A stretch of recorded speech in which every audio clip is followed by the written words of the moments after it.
Bismillahirrahmanirrahim. Assalamualaikum warahmatullahi wabarakatuh. Alhamdulillahirabbil alamin. Shalatan wassalamun ala Rasulillah wa ala alihi wa sahbihi ajma'in. Asyhadu an la ilaha illallah wahdahu la syarikalah wa asyhadu anna Muhammadan abduhu wa rasuluhu alladzi la nabiyya ba'dah. Rabbi shrah li sadri wa yassir li amri wa hlul 'uqdatam min lisani yafqahu qawli. Allahumma anfa'na bima 'allamtana wa 'allimna ma yanfa'una wa zidna ilma. Rabbana zidna ilma warzuqna fahma. Bapak Ibu ikhwatal iman rahimakumullah, alhamdulillah kita bersyukur pada Allah. Pada kesempatan kali ini kita akan melanjutkan tadabbur Al-Qur'an kita, dan kali ini kita akan masuki pembahasan juz keempat di dalam Al-Qur'an. Mari sama-sama kita awali pertemuan kita dengan baca basmalah. Bismillahirrahmanirrahim. Juz keempat dalam Al-Qur'an dimulai dari surat Ali Imran ayat 92 sampai kemudian berakhir surat Ali Imran hingga surat An-Nisa ayat 1 sampai dengan 23. Jadi juz keempat di dalam Al-Quran ini terdiri dari dua surat, yaitu surat Ali Imran yang kemarin sudah kita bahas. Ali Imran itu artinya adalah keluarganya Imran, mengambil dari nama seorang lelaki saleh yang bernama Imran yang memiliki anak yang bernama Maryam, kemudian memiliki cucu nanti yang bernama Isa alaihissalam. Kemudian surat An-Nisa ya berasal dari kata An-Nisa, jamak dari kata imra'ah, jamak dari kata perempuan. An-Nisa berarti para perempuan. Surat ini dinamakan para perempuan karena di dalam surat ini banyak sekali membahas terkait dengan problematika perempuan dan rumah tangga, problematika keluarga. Insyaallah kita akan bahas secara singkat juz keempat ini ya, surat Ali Imran sampai dengan akhir, dan kemudian awal dari surat An-Nisa. Apa yang dibahas di juz keempat ini ya? Di juz keempat ini kalau kita petakan ada sekitar 15 pembahasan ya. Ada sekitar 15 pembahasan. Surat Ali Imran ya, karena berbicara banyak tentang keluarga Imran yang keturunannya adalah Nabi Isa alaihissalam, maka dalam surat Ali Imran ini banyak bicara juga tentang orang-orang ahlul kitab. Utamanya yang dimaksud ahlul kitab di sini adalah orang-orang yang menuhankan Nabi Isa alaihissalam ya, yaitu orang-orang Nasrani ya. Maka di surat Ali Imran ini banyak sekali ayat yang mengajak kepada umat Nasrani atau umat ahlul kitab secara umum untuk kemudian kembali berpegang teguh kepada ajaran tauhid, ajaran yang dibawa oleh Nabi Isa alaihissalam dan dibawa oleh seluruh para nabi dan rasul sampai Nabi kita Muhammad sallallahu alaihi wasallam. Ya. Pembahasan pertama di juz 4 ini ya, ini adalah ajakan kepada ahlul kitab agar berpegang teguh kepada millah Ibrahim, yaitu millah Ibrahim ini adalah ajaran Nabi Ibrahim, yaitu tauhid ya. Diingatkan misalnya ya di awal juz keempat ini Allah Subhanahu wa taala berfirman, inna awwala baitin wudi'a lin-nasi lalladzi bi Bakkah mubaraka wa hudan lil alamin fihi ayatun bayyinatun maqamu Ibrahim wa man dakhalahu kana amina walillahi 'alan nasi hajjul baiti man istata'a ilaihi sabila wa man kafara fa innallaha ghaniyyun 'anil alamin. Diingatkan bahwasanya rumah pertama yang diletakkan oleh Allah Subhanahu wa taala bagi manusia itu adalah rumah pertama yang ada di Bakkah, di lembah Bakkah yang diberkahi, yang merupakan petunjuk bagi seluruh alam.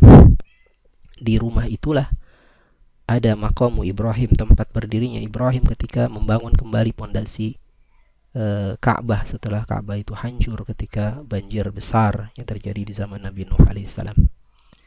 Maka diajak di ayat berikutnya itu, qul ya ahlal kitab lima takfuruna bi ayatillahi wallahu syahidun ala ma ta'malun. Ya, diajak kepada ahlul kitab itu ya untuk kembali kepada agama Allah, jangan menyekutukan Allah, jangan ingkar kepada ayat-ayat Allah ya, dan Allah menjadi saksi atas apa yang kalian kerjakan.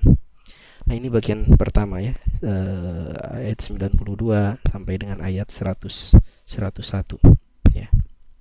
Kemudian bagian kedua dari juz keempat ini ada pembahasan tentang 4 rumus kejayaan umat ya. Dimulai dari ayat 102, Allah Subhanahu wa taala memanggil kepada orang-orang yang Allah sayangi, Ya ayyuhalladzina amanu ittaqullah, wahai orang-orang yang beriman, bertakwalah kalian kepada Allah haqqa tuqatih, dengan sebenar-benarnya takwa. Ya. Kalau di juz 1 kita membaca ada ayat yang berbunyi ya, alladzina atainahumul kitaba yatlunahu haqqa tilawatih, ya, haqqa tilawatih, sebenar-benarnya tilawah. Maka di ayat ini ada kalimat yang berbunyi haqqa tuqati. Dua-duanya sama, diawali dengan kata haqqa. Haqqa itu artinya sesungguh-sungguhnya, sebenar-benarnya. Nanti kita akan dapati lagi ayat yang lain yang berbunyi wajahidu fillahi haqqa jihadih. Jadi ada 3 perintah dalam Al-Quran yang diawali dengan kata haqqa. Yang pertama tilawah, yang kedua takwa, dan yang ketiga adalah berjihad. Tiga-tiganya harus haqqa, harus sungguh-sungguh. Ya, nah rangkaian ayat yang cukup panjang nih, ayat 102 sampai 115, Allah Subhanahu wa taala memberikan petunjuk kepada orang-orang yang Allah cintai, kepada orang-orang beriman. Apabila orang-orang yang beriman ini ingin mencapai kejayaan, maka sekurang-kurangnya ada 4 hal yang harus mereka lakukan. Yang pertama, hendaknya mereka bertakwa kepada Allah dengan sebenar-benar takwa.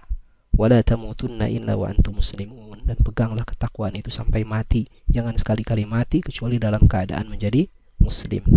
Kemudian rumus kedua adalah bersatu di atas kalimat tauhid. Wa'tasimu bihablillahi jami'a wala tafarraqu, jangan berpecah belah. Ini sifat orang beriman itu seharusnya adalah bersatu, bukan berpecah, ya. Innamal mu'minuna ikhwah. Sifat orang beriman itu bersaudara, bersatu, ya. Maka di lanjutan ayatnya Allah mengingatkan, wadhkuru ni'matallahi 'alaikum idz kuntum a'daan fa'alafa baina qulubikum fa asbahtum bi ni'matihi ikhwana. Ya. Ingatlah nikmat Allah atas kalian ketika kalian dahulu, sebelum kalian beriman tuh dahulunya kalian tuh saling bermusuhan. Lalu Allah tautkan hati-hati kalian, maka kalian dengan nikmat Allah, dengan nikmat iman tadi itu, kalian menjadi bersaudara. Jadi kita ini bersaudara karena nikmat iman. Kalau bukan karena nikmat iman, niscaya kita akan terus berkelahi, akan terus bertengkar, bermusuhan. Dan ini contoh nyata sekali ada di hadapan kita, di negeri kita. Ya, bagaimana negeri kita zaman dulu ketika Islam belum datang ke negeri kita ini dulunya saling bermusuhan, saling berpecah.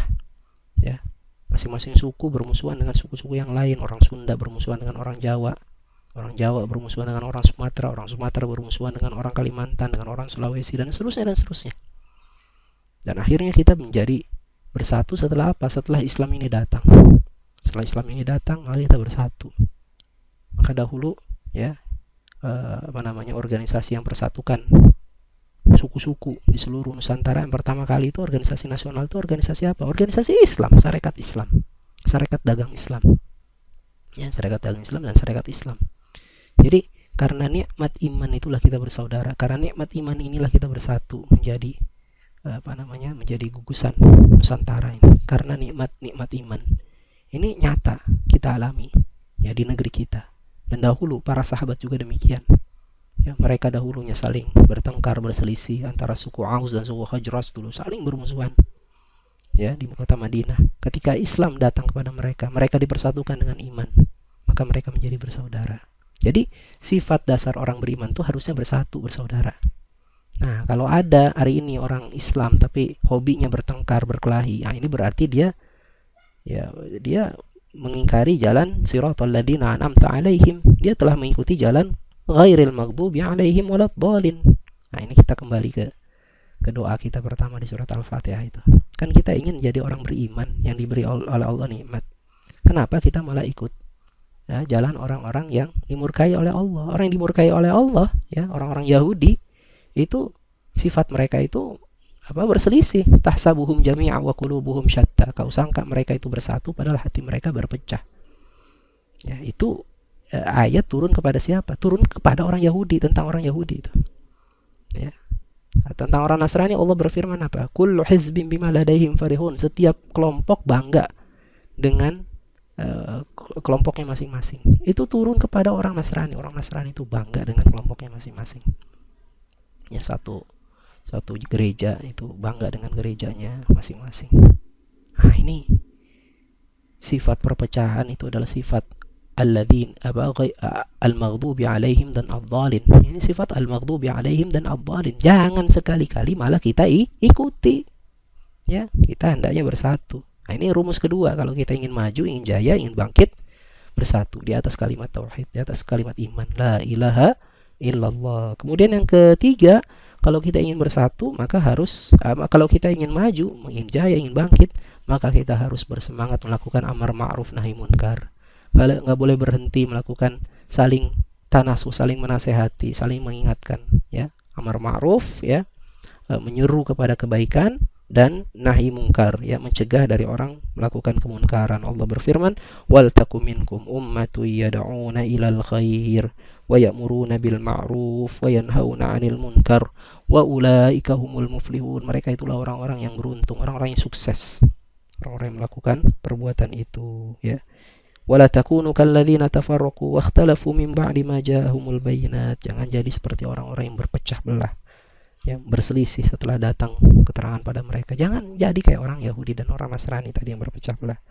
Wa ulaika lahum adzabun adzim. Ya, ini kita renungilah, ya, tadaburilah ini rangkaian ayat dari 102 sampai 115 apabila kita memang ingin menjadi umat yang bangkit kembali. Kemudian di ayat 116, ayat 120 Allah Subhanahu wa taala mengingatkan bahwa harta yang dipegang oleh orang kafir itu tidak ada manfaatnya untuk mereka. Ya, Allah Subhanahu wa taala berfirman, innal ladzina kafaru lan tughniya anhum amwaluhum wala auladuhum minallahi syai'a wa ulaika ashabun nar hum fiha khalidun.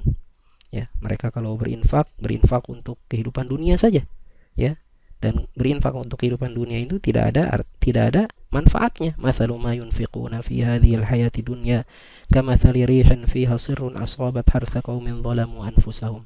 Ya, berinfak belanja untuk dunia itu habis, nggak ada manfaatnya. Kita belanjakan pakaian jadi apa? Jadi kain rombeng. Kita belanjakan rumah jadi apa? Jadi debu, jadi batu, hancur. Kita belanjakan untuk kendaraan jadi apa? Ya, jadi barang rongsokan. Ya, semua yang diinfakkan niatnya hanya untuk dunia, habis, tidak ada artinya apa-apa, menjadi sampah. Ya, makanya kita orang beriman berinfak bukan untuk dunia, kita berinfak untuk mencari akhirat kekal nanti. Allah Subhanahu wa taala simpan untuk kebaikan kita nanti di akhirat. Nah, ini orang-orang kafir, nggak berguna harta mereka. Dan kita dilarang menjadikan mereka sebagai orang kepercayaan, menjadi bitanah, ya. Nggak boleh. Ya ayyuhalladzina amanu la tattakhidhu bitanatan min dunikum. Ayat 118.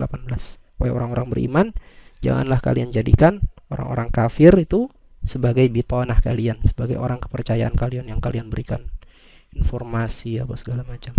Ya. Berita-berita rahasia orang beriman nggak boleh. Ya.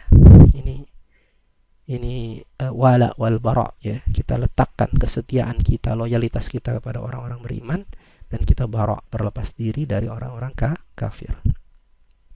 Kemudian berikutnya di ayat 121 sampai dengan ayat 129 Allah Subhanahu wa taala, ya, mengingatkan kepada kaum mukminin bagaimana apa yang pernah terjadi kepada mereka di medan perang Badar dan medan perang Uhud. Di perang Badar kaum mukminin mendapatkan kemenangan, dan di perang Uhud kaum mukminin kemudian mendapatkan kekalahan. Ya. Kekalahannya setelah apa? Kekalahannya setelah melihat adanya harta ghanimah di lembah Uhud. Nah, ini nanti ada pembahasan detail, insyaallah akan saya bahas itu.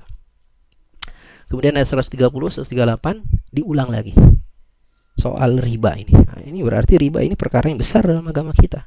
Sudah dibahas di surat Al-Baqarah, itu panjang lebar sampai 1 halaman. Ya, full tentang riba. Kemudian 1 halaman lagi tentang hutang. Ya, di surat Al-Imran dibahas lagi di juz 4 ini, ya, tentang riba.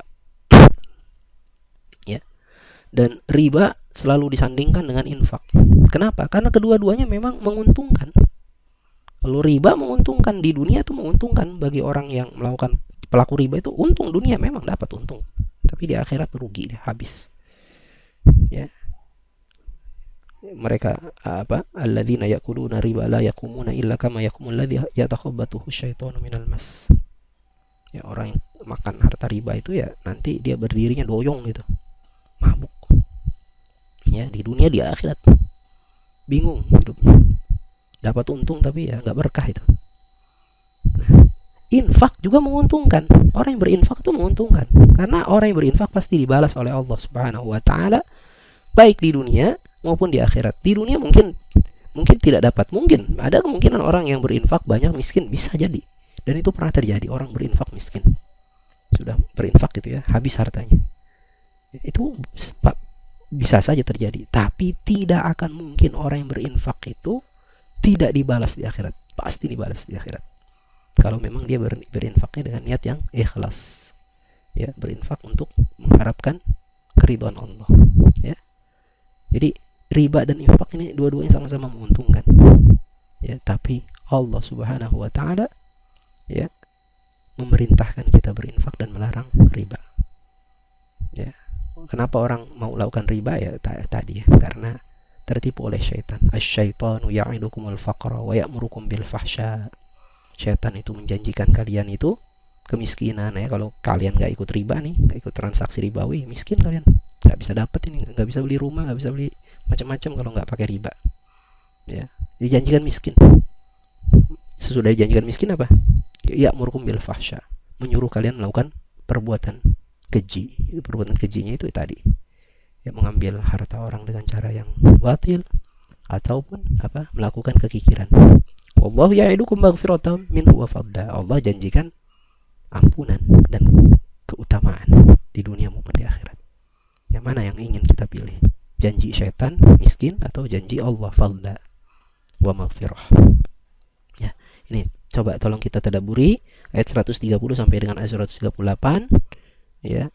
Tanya pada diri masing-masing, ya, sudahkah kita amalkan ini? Sudahkah kita tinggalkan, ya, larangan riba itu, ya? Dan sudahkah kita sungguh-sungguh bertaubat? Kemudian ayat 139 sampai 155 ini ada pembahasan kembali tentang perang Uhud dan perang setelah perang Uhud. Ada perang yang namanya perang Hamra'ul Asad. Itu peristiwa ketika selesai perang Uhud dan Nabi Shallallahu Alaihi Wasallam perintahkan para sahabat untuk kejar lagi musuh. Padahal kaum muslimin ketika itu sudah berdarah-darah, habis babak belur mengalami kekalahan, dan Rasulullah juga wajahnya berdarah-darah, ya. Tapi Rasulullah diperintahkan oleh Allah Subhanahu Wa Taala untuk mengejar musuh sampai wilayah yang bernama Hamra'ul Asad. Ini tadabur ayat-ayat ini sambil baca kitab-kitab sirah, insyaallah akan lebih terasa itu, ya. Ya, waktu kita terbatas, kita nggak bisa bahas secara detail. Selanjutnya pembahasan yang ketujuh ada tentang beberapa sifat-sifat Nabi Shallallahu Alaihi Wasallam yang sangat agung, ya. Allah Subhanahu Wa Taala gambarkan, fabima rahmati minallahi lintalahum, karena rahmat dari Allah, ya, Nabi itu bersikap lemah lembut kepada orang beriman. Walau kunta faddan ghalidhal qalbi lan faddu min hawlik fa'fu anhum wastaghfir lahum washawirhum fil amr fa idza azamta fatawakkal 'ala Allah innallaha yuhibbul mutawakkilin. Ya, nih. Kemudian di ayat 165-nya ada sifat orang-orang munafik, ya. Orang munafik itu senang apabila kaum mukminin mengalami musibah. Awalamma asabatkum musibatun qad asabtum mithlaiha qultum anna hadza qul huwa min indi anfusihim innallaha ala kulli syai'in qadir. Wama asabakum yawmal taqal jam'ani fabiidznillah waliya'lamal mu'minin waliya'lamal ladzina nafaqu wa qila lahum ta'alu qatilu fi sabilillahi aw idfa'u qalu law na'lamu qitalan lattaba'nakum hum lil kufri yawma idzin aqrabu minhum lil iman. Orang munafik itu lebih dekat pada kekufuran daripada kepada keimanan. Yaquluna bi afwahihim ma laysa fi qulubihim, ya. Yang diucapkan oleh mereka itu berbeda dengan apa yang ada dalam hati mereka, ya. Kemudian karena surat Al-Imran ini banyak bahas tentang ghazawat, tentang peperangan dialami oleh kaum muslimin, maka di bagian akhir dari surat Al-Imran ini juga Allah sisipkan, ya, ada ayat-ayat yang menjelaskan keutamaan orang-orang yang gugur di jalan Allah, ya. Dan ini hanya bisa diyakini oleh orang-orang yang beriman kepada Allah dan hari akhir. Allah berfirman, "Wala tahsabannal ladzina qutilu fi sabilillahi amwata bal ahya'un inda rabbihim yurzaqun farihina bima atahumullahu min fadlihi ويستبشرون بالذين لم يلحقوا بهم من خلفهم ألا خوف عليهم ولا هم يحزنون يستبشرون بنعمة من الله وفضل وأن الله لا يضيع أجر المؤمنين. Ya. Kemudian ayat berikutnya 176 sampai dengan 188 Allah Subhanahu wa taala berikan peringatan kepada orang-orang yang kufur, kepada orang-orang yang bakhil, kikir, dia mengumpulkan harta, menumpuk-numpuk harta dan tidak mau berinfak di jalan Allah, dan juga kepada orang-orang munafik yang sebelumnya sudah dibahas di ayat-ayat sebelumnya itu tentang karakter mereka. Maka balasan buat mereka itu seperti apa? Ya, ada di ayat 176 sampai dengan 188. Ya, innalladzina ishtarawul kufra bil iman la yadurullaha syai'a walahum adzabun alim. Ya, kita berdoa pada Allah, semoga Allah Subhanahu wa taala lindungi kita dari azab yang pedih. Ya Allah, lindungi kami dari azab yang pedih, ya Allah. Ya, wala yahsabanna alladzina kafaru annama numli lahum khairu li anfusihim innama numli lahum liyazdadu ithma walahum adzabun muhin. Ya Allah, jangan sampai kita menjadi bagian dari kelompok yang disebutkan di rangkaian ayat-ayat ini. Kemudian sampailah kita kepada akhir dari surat Al-Imran.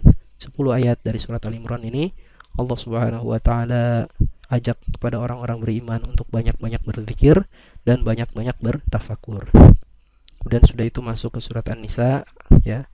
Surat An-Nisa ayat-ayat pertama ini banyak terkait dengan hukum-hukum pernikahan, waris, ya, kemudian hukuman bagi orang yang melakukan perbuatan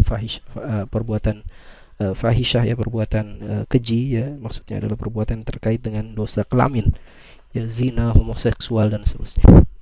Baik, silahkan ini nanti ditadaburi di rumah. Apabila ada yang tidak difahami dari ayat-ayat ini, jangan sungkan-sungkan, silahkan tanya, ya, melalui admin. Insyaallah nanti kalau ada kesempatan kita akan bahas, ya, apa yang masih kurang difahami dari ayat-ayat ini. Nah, di waktu yang singkat ini saya akan bahas yang beberapa ayat dari juz keempat ini.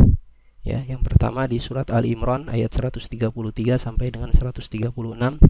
Allah Subhanahu wa taala, ya, menyeru kepada orang-orang beriman, wasari'u, dan bersegeralah kalian, ila magfiratin, menuju ampunan Allah, menuju ampunan, mir rabbikum, dari Tuhan kalian, wa jannatin arduhas samawati wal ard, bersegeralah menuju surga yang luasnya seluas langit dan bumi, uiddat lil muttaqin, disediakan bagi orang-orang yang bertakwa. Ya, Allah mengawali kalimat pada ayat ini dengan ungkapan bersegera.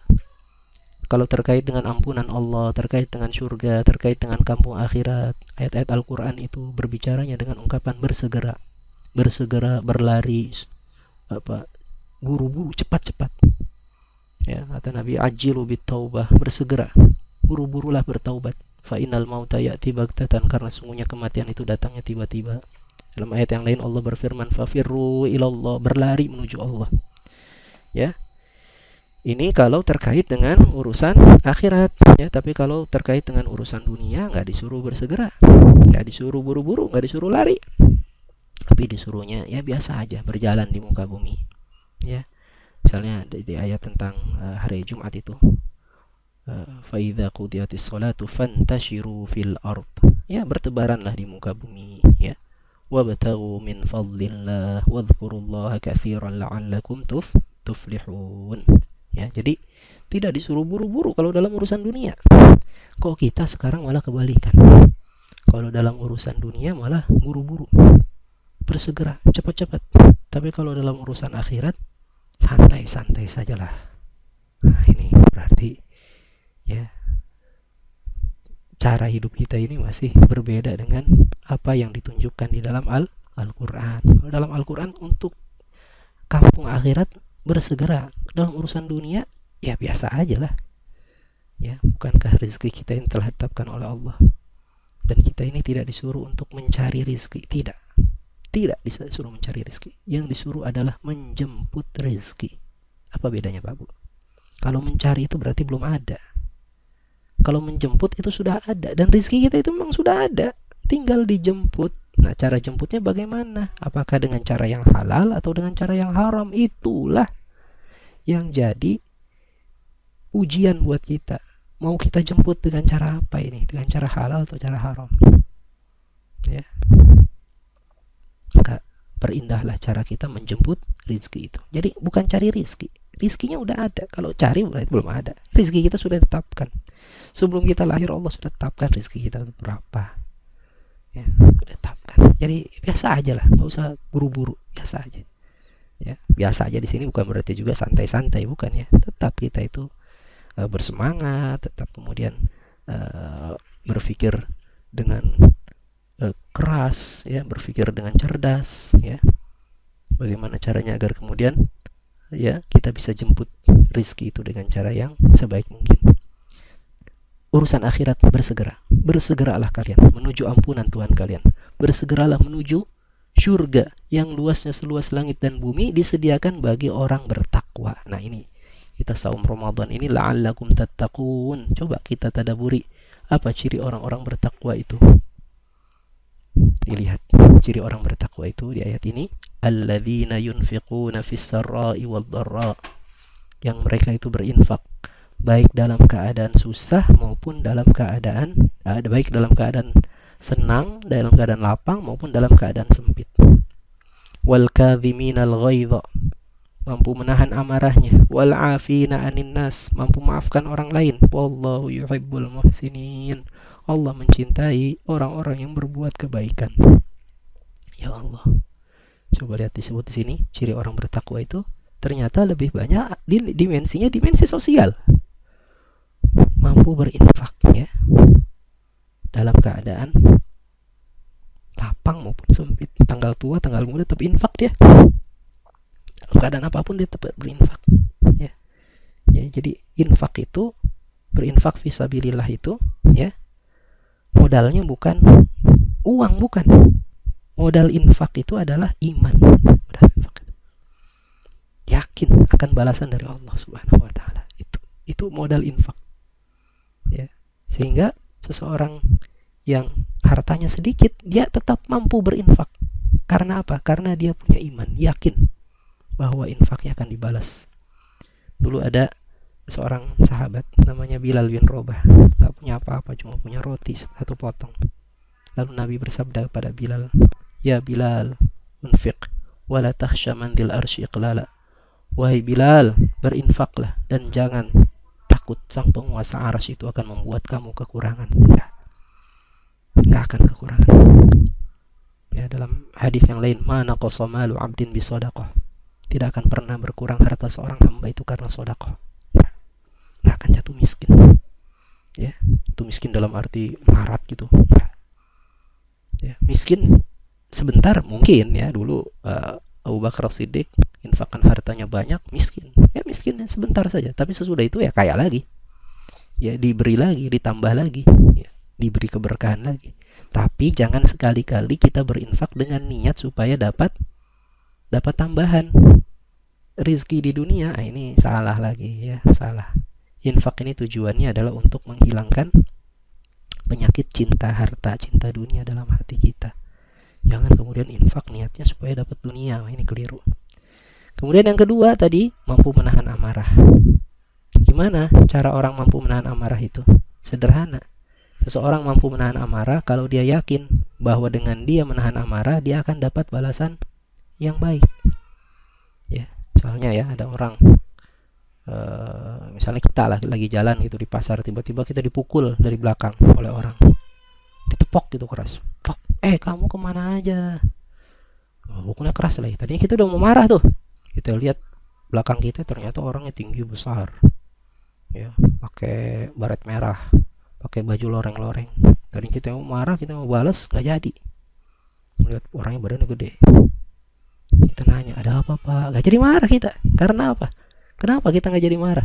Karena kita tahu ada balasan yang buruk kalau kita marah, yaitu apa? Kita bakal dipukul lagi seperti itu. Dan ada balasan yang baik kalau kita nggak marah. Jadi yakin akan ada balasan yang baik kalau kita marah, dan yakin akan ada balasan yang buruk kalau kita melampiaskan amarah. Itulah yang menyebabkan seseorang itu tidak jadi marah. Nah, orang beriman itu yakin dengan janji Nabi, la taghdab walakal jannah, jangan marah, kau akan dapat surga. Ya Allah, tahan amarah. wal 'afina 'anil nas, maafkan orang lain. Wallahu yuhibbul muhsinin.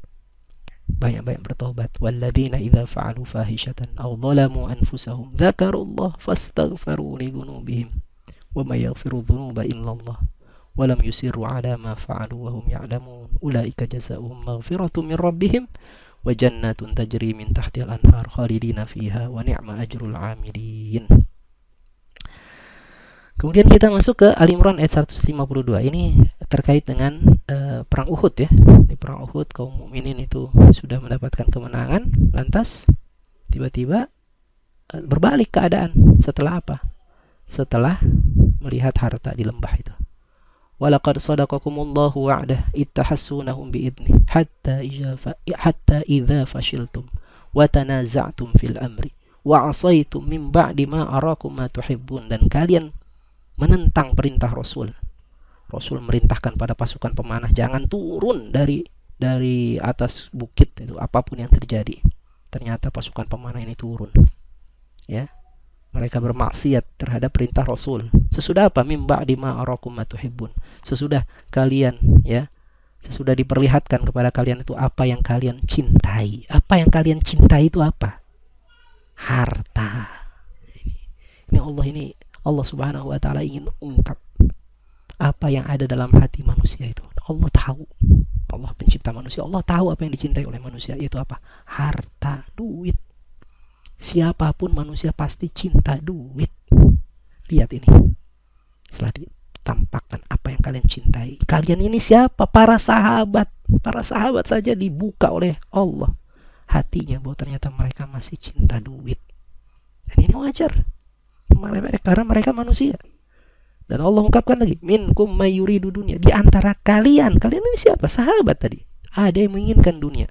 Wa minkum may yuridul akhirah, di antara kalian ada yang menginginkan akhirat. Tsumma sarafakum anhum liyabtaliyakum.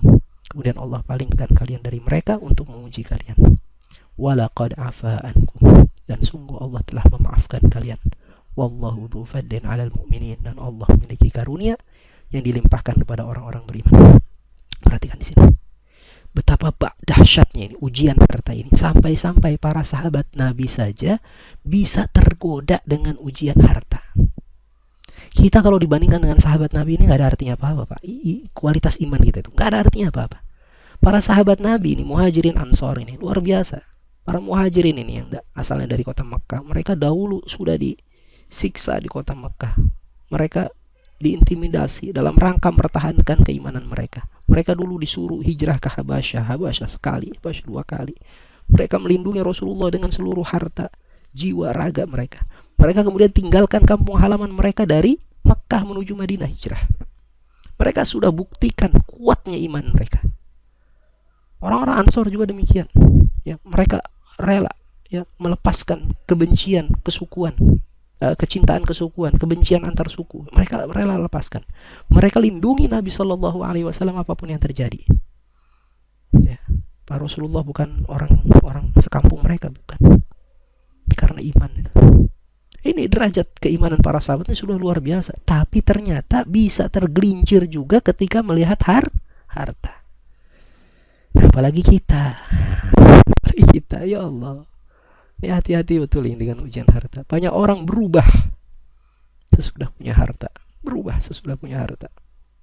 Ini bukan berarti kemudian kita gak boleh punya harta. Boleh, tapi minta kepada Allah ya hidayah, minta kepada Allah taufik agar hati kita tidak berubah ketika memiliki harta. Dan dulu ada di antara para sahabat tuh sudah punya jabatan luar biasa ya. Misalnya seperti Abu Ubaidah ibnu Jarrah ya. Kapan-kapan kita bahas sirah sahabat Nabi ini, karena memang waktu kita ini terbatas. Awalnya kita punya program pagi bahas tadabur, sore bahas sirah sahabat, tapi mohon maaf ini belum terrealisir ya karena waktu kita sangat sempit sekali ya. Dan tidak merubah itu banyaknya harta itu di kalangan para sahabat ya. Para sahabat senior itu. Nah, ya, para sahabat kan berbeda-beda tingkat keimanannya. Ya, tapi kalau dibandingkan dengan kita ya jauh. Imanan mereka itu luar biasa.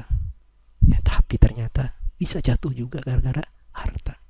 Nah, yang perlu digaris bawahi lagi di ayat ini adalah Allah berfirman, "Walaqad afa ankum," dan Allah sudah memaafkan kalian. Jadi sahabatnya sudah dimaafkan oleh Allah. Ayat ini membungkam mulut orang-orang yang mencela para sahabat. Ya, ada orang-orang yang hari ini punya itu tradisi mencela para sahabat. Ya. Ini ayat ini membungkam mulut mereka karena Allah sudah memaafkan para sahabat.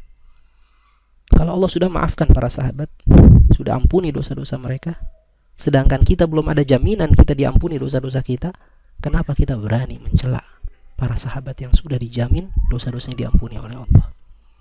Walaqad afa ankum wallahu dzu fadlin 'alal mu'minin. Kemudian ayat ketiga yang ingin saya bahas ini ayat tentang inna fi khalqis samawati wal ard, ya. Ini 10 ayat terakhir. Karena waktu kita terbatas, saya nggak akan bahas detail saja. Tapi tolong ini tadabur, ini ayat tentang tadabur, tentang tafakur, tentang berzikir, ya. Tadaburi betul-betul. Karena kata para sahabat, kata para salafun as-salih, seperti misalnya Sufyan ats-Tsauri rahimahullah taala, beliau pernah berkata, man qara'a akhira ali imran falam yatafakkar fiha wailah. Barang siapa yang membaca ayat-ayat terakhir dari surat Ali Imran dan dia tidak bertafakur tentang ayat-ayat itu, wailah, maka celakalah dia. Celaka. Ya. Ya. Ada satu hadis, ya, dari Abdullah bin Umar yang diriwayatkan oleh Abdullah bin Umar, dikeluarkan oleh Imam Ibnu Mardawih, disandarkan ini kepada Nabi SAW, tapi hadis ini diperselisihkan derajatnya. Nabi pernah bersabda, wailu liman qara'aha wa lam yatafakkar fiha. Celakalah orang-orang yang membaca akhir dari surat Ali Imran ini dan kemudian tidak bertafakur tentangnya. Ya. Dulu Nabi SAW sering sekali membaca 10 ayat yang terakhir ini di waktu malam hari ketika beliau bangun dari tidur. Ya, ketika beliau bangun dari tidur, ya, beliau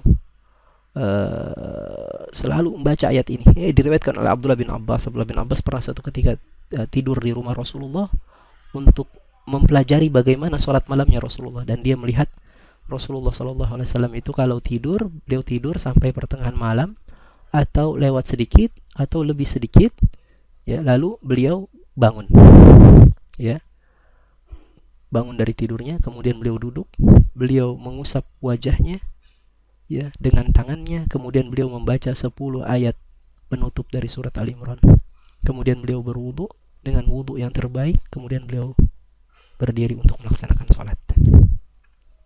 Terakhir surat An-Nisa ayat 13-14.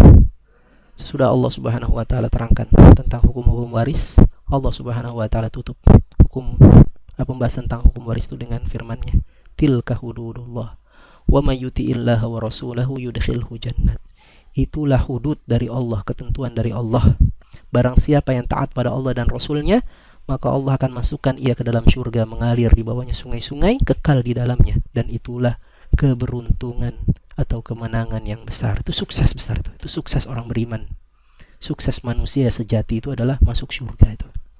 Wa may ya'sillah wa rasulahu wa yata'adda hududahu, dan barang siapa yang bermaksiat pada Allah dan Rasulnya dan melanggar ketentuannya, yudkhilhu naran khalidan fiha, Allah akan masukkan ia ke dalam neraka kekal selama-lamanya di dalamnya, walahum adzabun muhin, dan baginya azab yang menghinakan.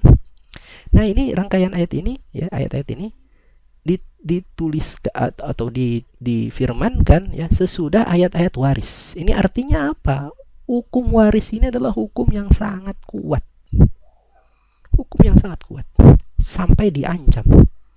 Kalau bermaksiat pada Allah dan Rasulnya masuk neraka, melanggar ketentuan hukum waris ini, maka ia akan masuk neraka, kekal selama-lamanya dalam. Ya.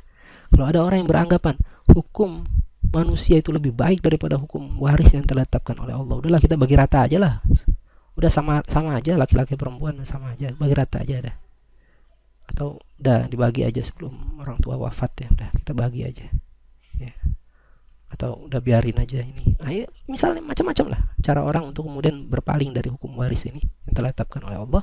Hati-hati, ya, kita akan terkena ancaman dari Allah Subhanahu wa taala. Demikian Bapak Ibu ikhwatal iman rahimakumullah, pembahasan tadabbur juz keempat ini secara singkat. mudah-mudahan bermanfaat.